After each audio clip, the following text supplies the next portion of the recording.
Welcome! 皆さんこんにちは、ジュディ・ホングです。今日はですね、もう最近見て私が凝りに凝っているドラマとか、それから映画、そして本のお話したいと思うんですけれども、まずつい先だてまで私一緒にドラマを撮ってましたラシダ・ジョーンズというのクインシー・ジョーンズのお嬢さんなんですね。でこの人すごいの、もうハーバードの出で聡明な嬢さんでした。その聡明なお嬢さんが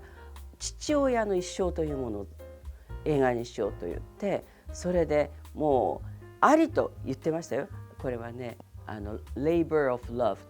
愛のための大労働って言ってましたけれど、若い時からのお父さんの映像を集めたり、その友達の映像を集めたりして、タイトルはクインシーのすべてですけれども、もうね、もともとクインシー・ジョーンズを非常にリスペクトしてたんですね。でもなんていうのかな、いつも正しいものを作って私たちにボーンって投げかけてくれる。音楽家はほとんど皆さんクインシー・ジョーンズが好きなんじゃないかしら。久石譲さんっていらっしゃるでしょ。久石譲さんはクインシー・ジョーンズが大好きで尊敬して、それでクイシー・ジョーってしたんですって。でもクイシじゃちょっとおかしいから久石にしたんですって。そういうふうな自分の名前をそういうふうにしたいと思うぐらいにクインシー・ジョーンズがお好きでいらっしゃって、大作家の大アレンジ、ほとんどの私は映画の早尾先生のものの音楽はもう彼でしょ。もうね、耳にもう目つぶればすぐこう鳴ってくるんですけども、その中のいわゆる畑を作ったのがクインシー・ジョーンズなんですね。その彼の一生3回か4回ぐらいね、心臓麻痺とか頭の血栓ができて脳一血とか、もう命取り留めたこと何回かで、もうそれで特に頭の方は心配するじゃないですか。もうね、ぐわーっと不死鳥のようにね生き返ってきてね、そしてまたマイケル・ジャクソンとか、そして「We Are the World」、もちろん出だしからもうすごい人たち、まず最初はサラ・ボーンかながこの次は彼のそのトランペットなんですよ。あなたいいわね、あなたにこの次はアレンジしてもらうわっていうことをレコード会社に言ったら、レコード会社何言ってるんだよ、ちゃんと名前がヘンリー・マンシーニ、サラ・ボーンとかなんとかという有名人がここには名前が載らなきゃいけないんだよって言ったのに、あなたわからないの、この人は有名人になりますよって言って、彼はぐわっとアレンジャーとしての位置がガッと上がって、そこからいろいろな人たちのをして、そして「We Are the World」マイケル・ジャクソンというふうにどんどんいくわけですね。素晴らしいですね。その彼がただ音楽だけをやったんじゃなくて、人種差別はあってはならない、そしてその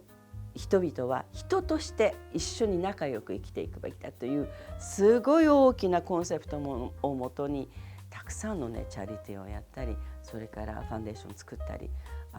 それを見てて最後に私もうずっと涙して、偉い人なんだなって、これだけね世の中のために尽くすっていう、で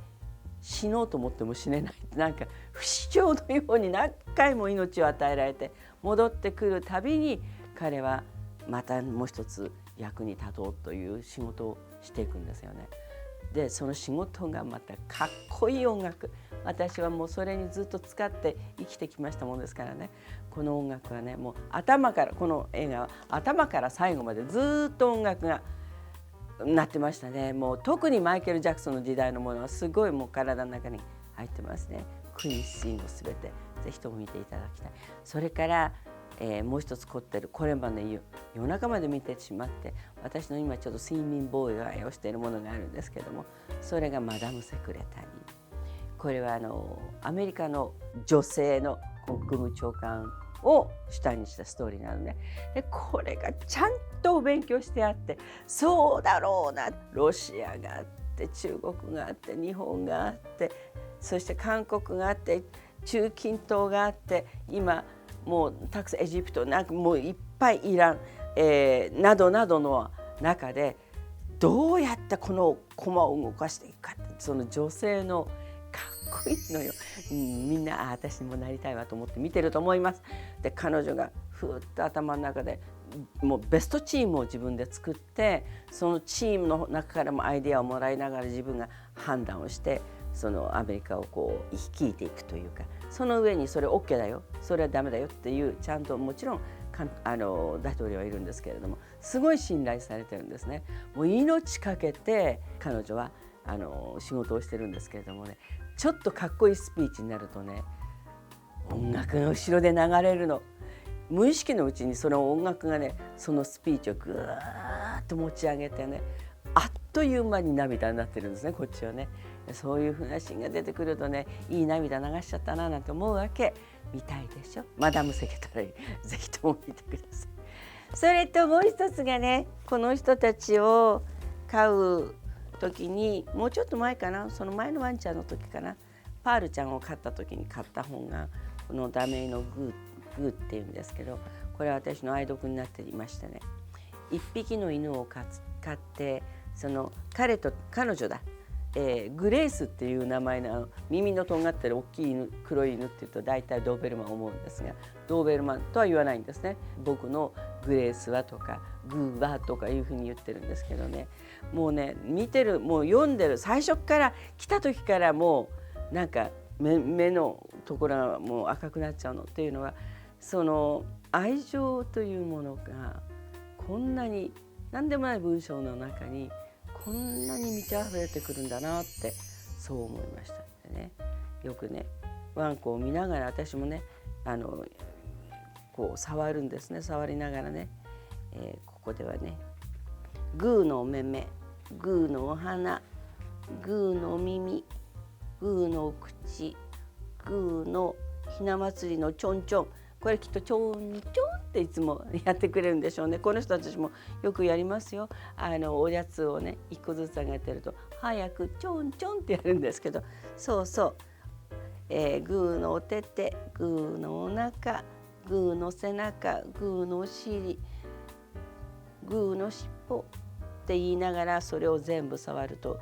気持ちよさそうな顔してじっとしているので、あなたは違うわね、うるさいって言われちゃいましたけども、はい、そういうふうなことがずっと一人の少年がだんだん大人になっていく中で、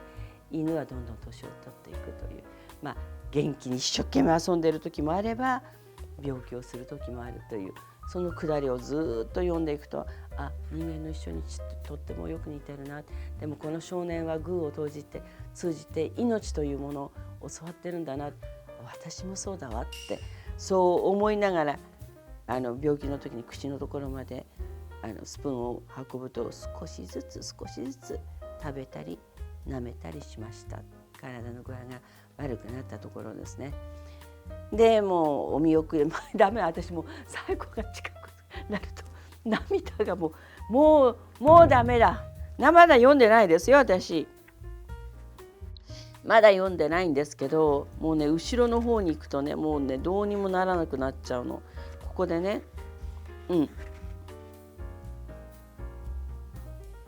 もうね一行見ただけでもうダメなんですけど、公園のベンチで土手の芝生の上で僕の胸や膝に体を乗せて全部の体重をぐーっとかけてきた時のグーの体温と毛並みとか、言葉ではうまく言えないけれど気持ちのいい感じを焼き付けるように、グーの形を忘れないように僕はずっとグーを触っていた。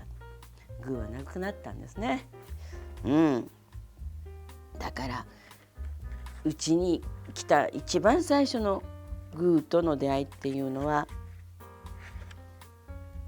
怖かったから始まるんですね。彼もちっちゃかったしグーもちっちゃかったんですね。そういうところから始まって、ちっちゃなグーから大きなグーになって別れがある。これはね、命を考えるときにもう一回私は読もうと思っています。スタッフが横で泣いています。それを見て私がまた泣いてしまいました。そうするとカメラの前にいる人が笑っていますけれども、私たちは泣くんですよ。これ結構やっぱりね、ありがたいです。もうこのグーがね、その横でツンツンって鼻を押してくれるのも、それから寝る時にこうやってくっついてくれるのも、これは生きているからなんであって、この形がなくなった時にはないんだなっていう、それを思い出しながらずっとなんか、いなくなった子のことは考えることがあるので、グーは僕の友人みたいだったね、僕の恋人みたいだったね、僕の妹みたいだったね、僕の子供みたいだった。グーありがとう、いっぱい助けてくれてありがとうっていうのよ。もうこれ最後読むともうダメなんだけど、チャンスがあったらぜひとも読んでください。ダメイのグーです。今日は私の感動したいくつかのものを映画とドラマとそして5本を紹介いたしました。というわけで今日はここら辺で失礼いたします。チャンネル登録よろしくどうぞ。それから何かコメントあったら書いてください。チャオ。